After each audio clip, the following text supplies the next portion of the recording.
بسم اللہ الرحمن الرحیم۔ جناب پریزیڈیم، سب سے پہلے میں ILF پاکستان کو خراج تحسین پیش کرنا چاہتا ہوں کہ انہوں نے ہم سب کو یہاں ایک بہت اہم موضوع جس کا تعلق آئین سے ہے اس کے لیے ہمیں اکٹھا کیا۔ میں خراج عقیدت پیش کرنا چاہتا ہوں جناب ہمارے شاداب جعفری صاحب، جو کہ ILF کے سربراہ ہے۔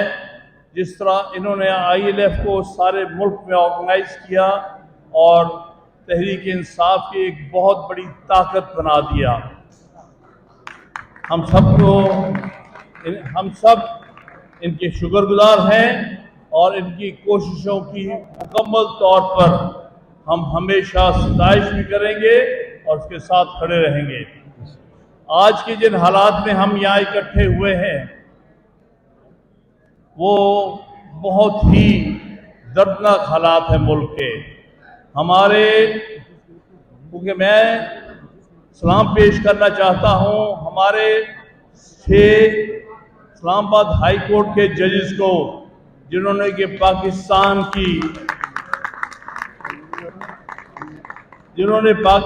کی تاریخ میں سب سے جرأت مندانہ قدم اٹھایا ہے اور ایکسپوز کیا ہے ان لوگوں کو جو کہ عدلیہ پر دباؤ ڈالتے ہیں، آئین کی سربندی، قانون کی حکمرانی اور عدلیہ کی آزادی پر حملہ آور ہیں۔ میں ان کو خراج تحسین پیش کرتا ہوں اور ان کو یقین دلاتا ہوں کہ پاکستان بھر کے وکلا آپ 6 ججوں کے ساتھ کھڑے ہیں اور انشاءاللہ آخری دم تک کھڑے رہیں گے۔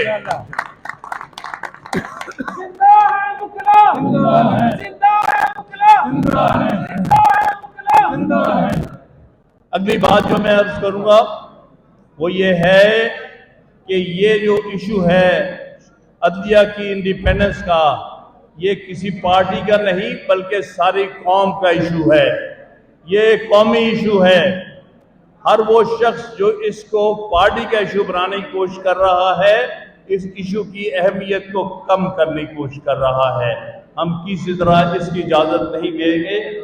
اس ملک میں اگر عدلیہ آزاد ہوگی، آئین کی سربلندی ہوگی، قانون کی حکمرانی ہوگی، تب ہی ملک جو ہے قائم رہتے ہیں اور ترقی کرتے ہیں۔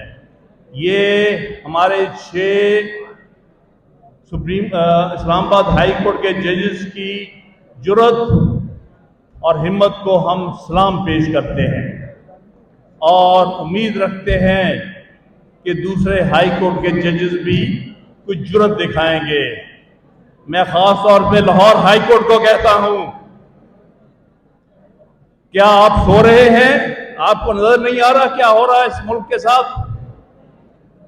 آپ کے فیصلے منہ بولتے ہیں کہ آپ دباؤ میں فیصلے دیتے ہیں۔ آپ کیوں نہیں کھڑے ہوتے؟ بالکل درست کہا شاہد جمیل نے اپنے استعفے کے بعد کہ اگر لاہور ہائی کورٹ کے 20% بھی ججز میں وہ جرأت ہوتی جو کہ اسلام آباد تقریباً 75% اسلام آباد کے ججز نے دکھائی تو میں کبھی استعفیٰ نہ دیتا۔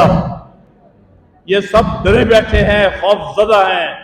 کبھی جج بھی خوف کے تحت صحیح فیصلے کر سکتا ہے۔